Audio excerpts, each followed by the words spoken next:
El diseño político de un mundo sin Dios es como se me ocurrió titular mi editorial de hoy.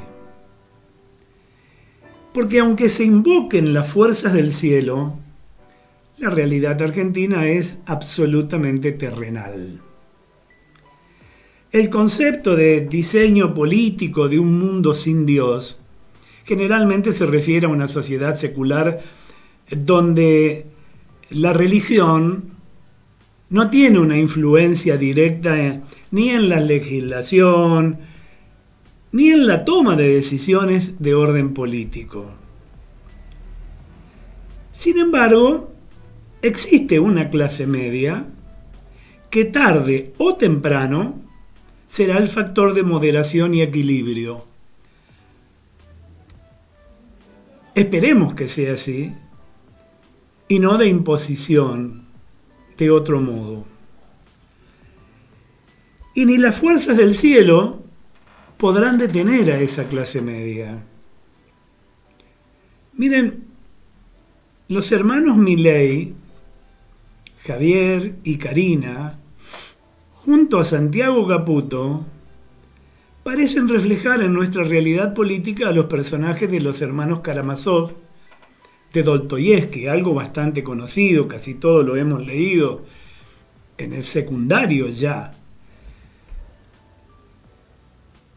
Cada uno de ellos encarna distintas facetas que, al igual que en la novela, si no han visto la película, han visto la novela, marcan su influencia en el destino del país. O sea, pasándolo al castellano, estamos prácticamente en las manos de estas tres personas que conforman el triángulo de hierro. A una la eligió el pueblo, las otras dos están convidadas de piedra. Pero tanto en la novela como en la política argentina actual, los personajes no son unidimensionales. Al igual que los Karamazov, que son capaces de tener todos los extremos posibles y de contemplar al mismo tiempo dos abismos, uno encima de otro, el abismo de los grandes ideales y por debajo, el abismo de la decadencia más ruin y nauseabunda. Los tres, Karina, Santiago, Javier, combinan rasgos lujuriosos, intelectuales, impulsivos y espirituales en distintas proporciones. Al parecer, el triángulo de hierro, yo creo, y lo he dicho en más de una oportunidad, para mí tiene un par de lados ya que están un poco oxidados,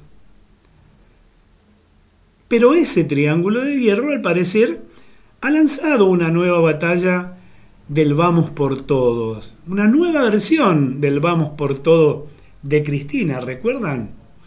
Intentando en este caso conquistar y destruir periodistas, instituciones, o polarizando así con sus némesis, evitando que salga, por ejemplo, la ley de ficha limpia.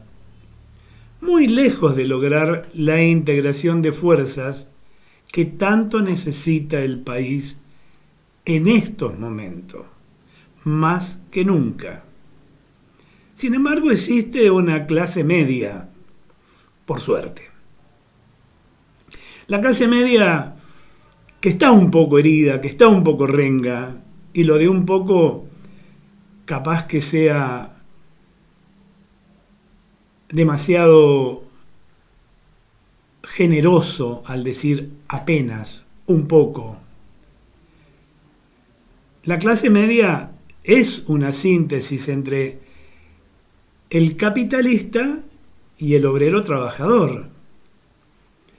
Ahí cohabitan autónomos profesionales y comerciantes que, frente a cambios en los precios relativos de la canasta de consumo entre bienes y servicios y caída del salario real, viendo su nivel de vida muy afectado, pero sostienen esperanzas de que esta vez las cosas cambian en serio. Sin embargo, la paciencia y la esperanza, ustedes saben, tienen fecha de caducidad. Hasta el cansancio hemos dicho desde este espacio que en Argentina, la Argentina nunca sería Venezuela. Y nos basábamos en que el partido militar aquí ha sido históricamente de derecha y nunca sería aliado a kirchnerismos más extremos.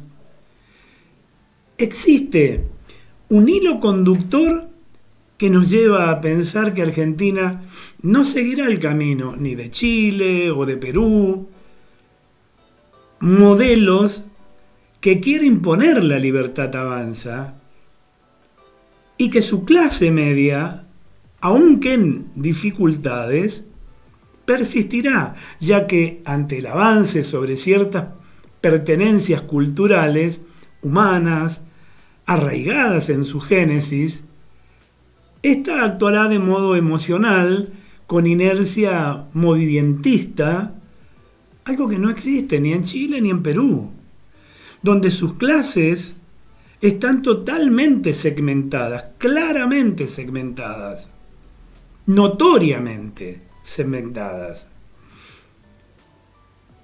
Nuestra clase media está herida. Miren, cuando tocan los intereses de la clase media,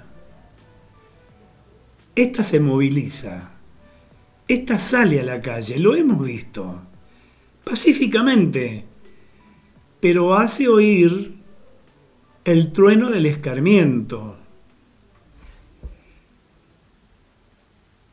El contexto actual de Argentina se enfrenta a desafíos económicos y sociales considerables. Por otra parte, cabe resaltar que en el ámbito internacional, las derechas no han logrado mantenerse en el poder por mucho tiempo, y esto indica que hay espacios para el cambio y la reflexión. Podemos mencionar algunos casos. Por ejemplo, Le Pen, que no ganó en Francia. Bolsonaro, que tuvo un solo mandato a pesar de intentar su segundo. Trump, por ejemplo, que no pudo ser reelegido en su oportunidad. Boris Johnson, en Gran Bretaña, que tuvo que renunciar a su cargo. Y en España el partido Vox, que nunca llegó al poder. La conclusión a mí me parece clara. O Milei se acerca al centro político donde la pertenencia a la clase media sea un anhelo antes de que ésta desaparezca, o la sociedad argentina buscará un nuevo representante que lo haga. La esencia de movimiento de Argentina podría llevarnos a un nuevo escenario donde la moderación y el diálogo sean las claves para un futuro más prometedor.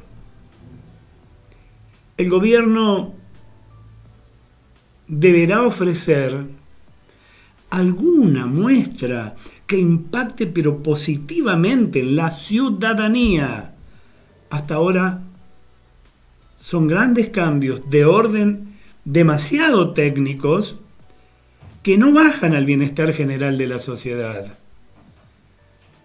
Y esto comienza a generar un malestar que no es bueno en esta etapa de los libertarios, que están un poco más preocupados por medir fuerzas en una intrascendente elección en la ciudad autónoma de Buenos Aires, reitero, que en aclarar el panorama económico de las familias argentinas, sobre todo las que hasta ahora, o sobre las espaldas de quienes hasta ahora, recae todo el peso del esfuerzo.